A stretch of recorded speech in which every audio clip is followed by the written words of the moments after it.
अल्हम्दुलिल्लाहि व कफ़ा व सलामुन अला इबादिहिल्लज़ीना इस्तफ़ा अम्मा बअद फ़अऊज़ु बिल्लाहि मिनश शैतानिर रजीम बिस्मिल्लाहिर रहमानिर रहीम कुल इन कुंतुम तुहिब्बूनल्लाह फत्तबिऊनी युहब्बिबकुमुल्लाह सदक़ल्लाहुल अज़ीम इन्नल्लाहा व मलाइकतहु युसल्लूना अलन नबी या अय्युहल्लज़ीना आमनू सल्लु अलैहि व सल्लिमू तस्लीमा अल्लाहुम्मा सल्लि अला सय्यिदिना मुहम्मद व अला आलि सय्यिदिना मुहम्मद व बारिक व सल्लिम अस्सलातु वस्सलामु अलैका या रसूलल्लाह व अला आलिका व अस्हाबिका या हबीबल्लाह।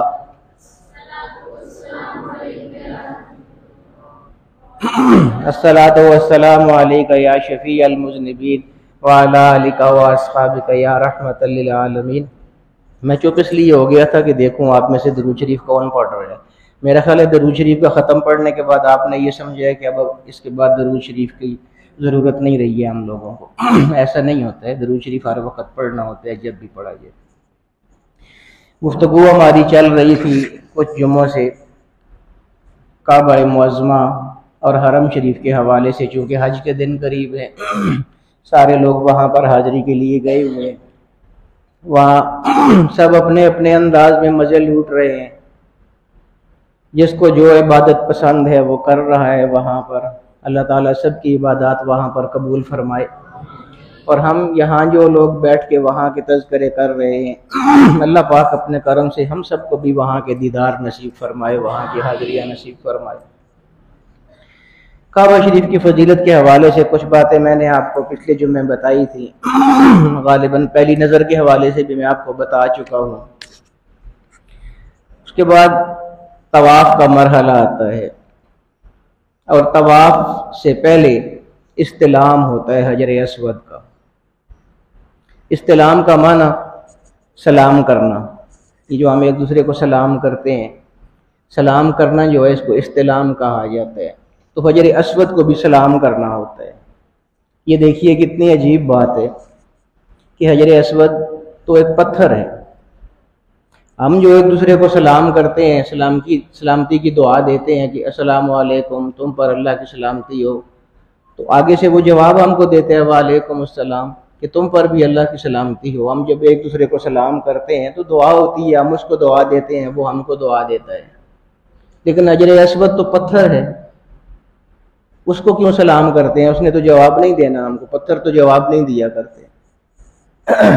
वो यहाँ पर आपको जवाब नहीं देगा, लेकिन अगर उसको आप यहाँ पर सलाम करेंगे तो वो क़यामत वाले दिन जो सबसे मुश्किल मरहला होगा, उस वक़्त ये गवाही देगा कि बारी ताला इसने मुझे सलाम किया था, मैं इसकी सिफारिश करता हूँ और इसकी शफात करता हूँ, मेरी शफात की वजह से इसको माफ़ फरमा दे। और बहुत अजीम पत्थर है। हुज़ूर अलैहिस्सलाम ने फरमाया कि मकाम इब्राहीम और हजर अस्वद, ये दोनों पत्थर जन्नत के याकूत हैं। याकूत ज़्यादा बेहतर मौलादात समझते हैं क्योंकि ये काम करते हैं पत्थरों का। तो याकूत बहुत कीमती पत्थर होता है, जो असली याकूत होते हैं बहुत कीमती पत्थर होते हैं। और फिर जन्नत का याकूत, क्या ही बात है उसकी, क्या ही अजमत है उसकी।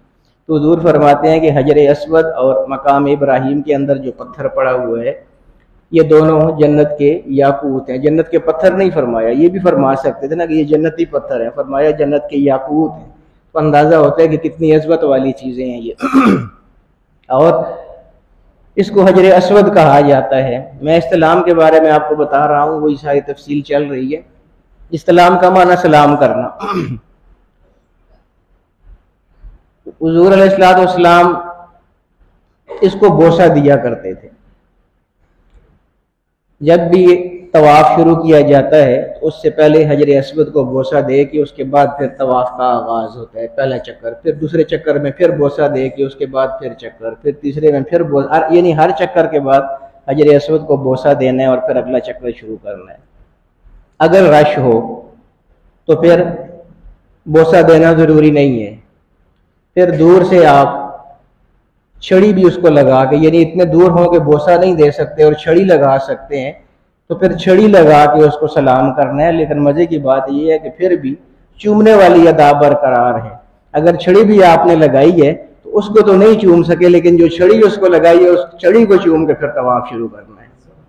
और अगर इतने दूर है कि छड़ी भी नहीं लगा सकते तो फिर सलाम करना है उसको, दाएं हाथ की हथेली उसकी तरफ करनी है, ऐसे उसकी तरफ हथेली करके फिर उसको सलाम करना है। और चूमने वाली अदा यहाँ भी बाकी है, उसको सलाम करके फिर अपनी हथेली को चूम लेना है।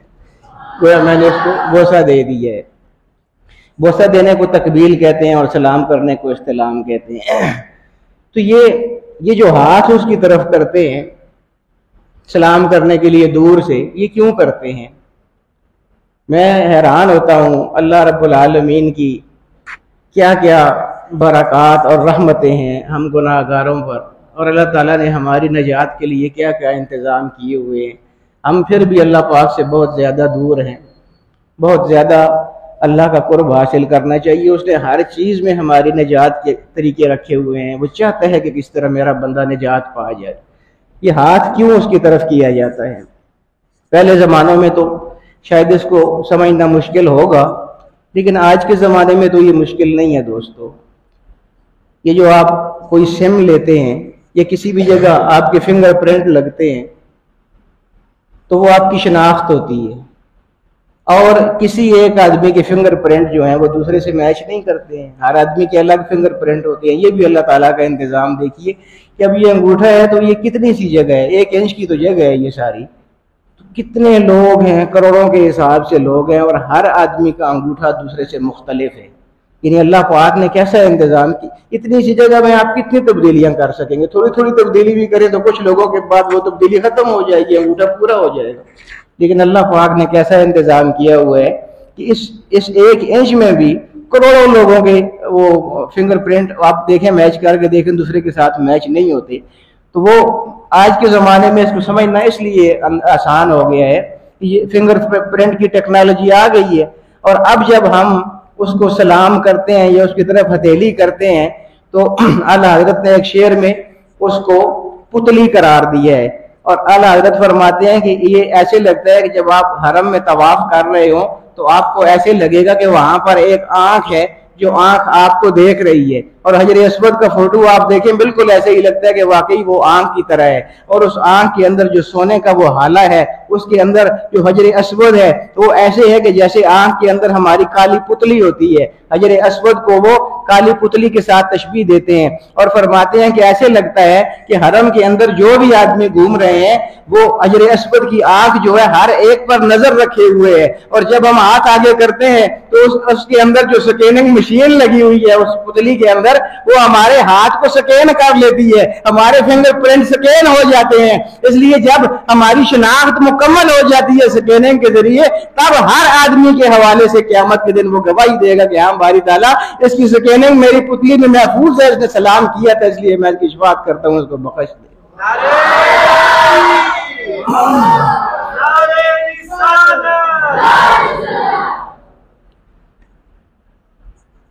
मैंने आयत पढ़ी है कि कुल इन कुंतुम तुहिब्बूनल्लाह फत्तबिऊनी युहब्बिबकुमुल्लाह। आप कहेंगे कि आयत तो हुज़ूर अलैहिस्सलाम की इत्तिबा और मोहब्बत की पढ़ी है और बातें हरम शरीफ की सुना रहा है। असल में सारी कामयाबी हुजूर की इत्तिबा में है। ये सारी चीज़ें हुजूर की इत्तिबा के साथ मशरूत हैं। हुजूर फरमाते हैं कि ये इसको हजर अस्वद क्यों कहा जाता है? अस्वद का माना अरबी में काला और अबियद का माना अरबी में सफ़ेद। इसका माना यानी इसका नाम हजर अबियद था, सफ़ेद पत्थर। जब ये जन्नत से आया था तो ये हजर अबियद था। और हुजूर अलैहिस्सलाम ये भी फरमाते हैं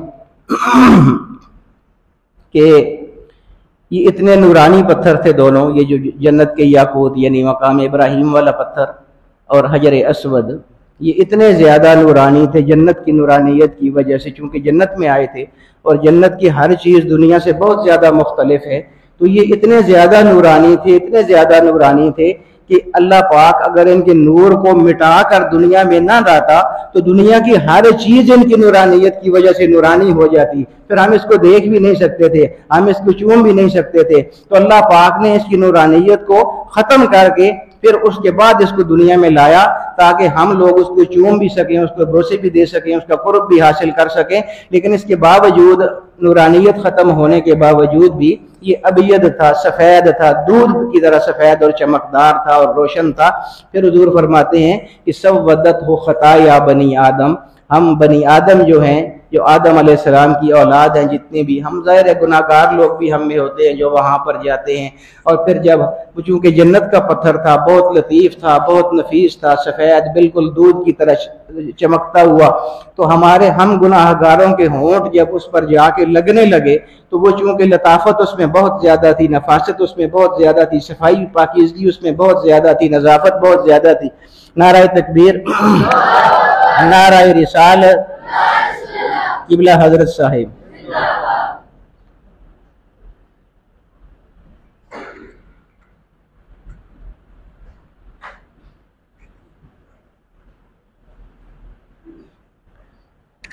तो अब तो इसको हजर अस्वद कहा जाता है, लेकिन पहले ये हजर अबियत था, यानी सफ़ेद पत्थर। तो हुजूर अलैहिस्सलाम फरमाते हैं कि वो हमारे जो हम गुनाहगार लोग जब हम में से जाते हैं, उम्मती लोग, तो हम लोग जब वहाँ पर उस पर अपने होंठ रखते थे या उसको बोसा देते थे, बोसा रखने के लिए जब अपने होंठ, गुनाहगार होंठ जब लगते थे, तो उस सफ़ेद पत्थर पर, उस नज़ीफ और नफासत नफीस पत्थर पर एक धब्बा पड़ जाता था, स्याह रंग का एक धब्बा पड़ जाता था हमारे गुनाहों की वजह से। जब हम उस पर अपने होंठ लगाते थे, बोसा देते थे, तो जाहिर है कि कितनी मखलूक उसको बोसे देती है, जाहिर है उनमें से बहुत से गुनाहगार भी होते हैं। तो हर गुनाहगार जब उसको बोसा देता था तो उस पर एक काला धब्बा पड़ जाता था गुनाहों की वजह से। इस वजह से बेशुमार लोगों के बोसे देने की वजह से वो आहिस्ता आहिस्ता रफ्ता रफ्ता फिर स्याह होना शुरू हो गया, और अब उसका रंग स्याह है। उसको हजर अस्वद इसलिए कहा जाता है कि वो स्याह रंग का हो चुका है, वरना हजर अबियद था।